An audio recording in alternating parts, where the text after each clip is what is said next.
임차권 등기를 하고 이미 이사를 나왔는데도 임대차 보증금을 돌려받지 못하면 현실적으로 손해가 발생하죠. 이런 상황에서 많은 분들이 소송까지 해야 하는지를 고민을 하시더라고요. 시간도 너무 오래 걸릴 것 같고 비용도 부담되고.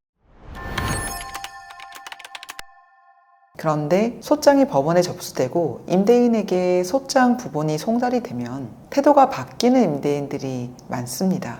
왜냐면 소송이 시작되면 임대인들은 보증금에 더해서 연 최대 12%까지 지연이자를 돌려줘야 하거든요. 버티면 버틸수록 손해라는 것을 알게 되는 거죠. 그래서 전세금 반환 소송에서 소장에 반드시 들어가야 하는 핵심 요건 3가지, 그리고 챙겨야 할 서류들을 알려드리려고 해요. 소송을 제기할 때 소장에 청구 원인을 기재해야 하는데요. 전세금 반환 소송에서는 이 3가지가 반드시 들어가야 합니다. 첫째, 임대차 계약 체결 사실입니다. 언제, 누구와 어떤 부동산에 대해서 계약을 맺었다라는 내용을 기재하시면 됩니다. 입증 서류로 임대차 계약서 사본을 제출하시면 됩니다. 둘째, 보증금을 실제로 지급을 했다는 사실입니다. 청구 원인에 몇 월 며칠자로 보증금 얼마를 송금했다는 것을 기재를 합니다. 입증 서류로는 송금 확인증 또는 공인중개사분들이 영수증을 주시잖아요. 그 영수증을 제출하시면 됩니다. 셋째, 임대차 계약이 종료됐다는 사실입니다. 계약 기간이 만료됐거나 또는 적법하게 해지 통보를 했다는 것을 밝혀야 합니다. 만기 전에 먼저 해지 통보를 했다면 문자나 카카오톡 하면 내용 증명, 수령증 등이 증거가 됩니다. 전화로 통보한 경우라면 통화 녹취도 활용하실 수 있습니다.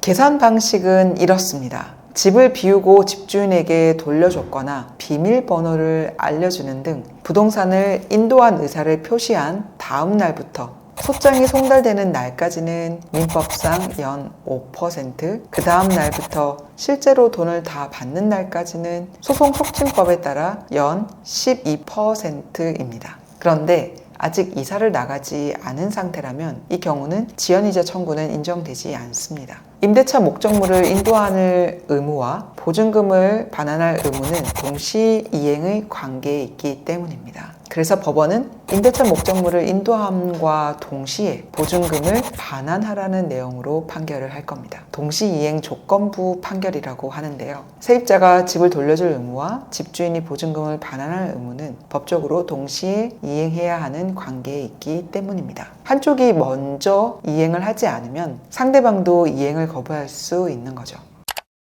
전세 살던 중에 집주인이 갑자기 바뀌는 경우가 있습니다. 집을 새로 산 사람이 생기는 거죠. 이 새로운 집주인을 법적으로 양수인이라고 부릅니다. 이런 경우에 보증금은 원칙적으로 새 집주인인 양수인에게 청구를 해야 하는데요. 다만 예외적으로 원래 집주인에게 청구를 해야 하는 경우도 있지만 이건 개별 상황에 따라 다르기 때문에 별도로 검토가 필요합니다. 새 집주인에게 청구를 하려면 앞서 말씀드린 3가지 기본 요건에 더해서 한 가지를 반드시 추가해야 합니다. 바로 대항력을 갖추고 있었다는 사실입니다. 전입신고를 하고 확정일자를 받아서 집주인이 바뀌는 그 시점에도 대항력을 유지하고 있었다는 것을 입증을 해야 새 집주인을 상대로 보증금 반환을 청구할 수 있습니다. 증거서류는 확정일자 증명원과 주민등록 등본이 필요합니다. 전입신고 날짜와 확정일자 취득 날짜, 그리고 실제 거주 상태가 기록으로 확인이 되어야 합니다.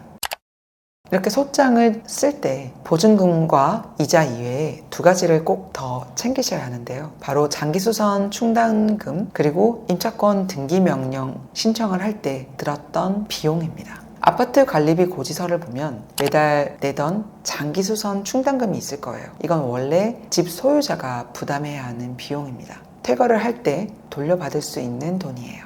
관리사무소에서 납부 확인서를 받아서 소장에 함께 청구를 하세요. 이사를 나가야 하는데 보증금을 못 받은 경우 대항력을 유지하기 위해서 임차권 등기 명령을 신청을 하게 되잖아요. 이때 들어가는 인지액, 송달료, 변호사나 법무사 선임 비용은 원칙 임대인에게 청구할 수 있습니다. 이렇게 적은 금액도 빠짐없이 청구하시는 게 좋습니다.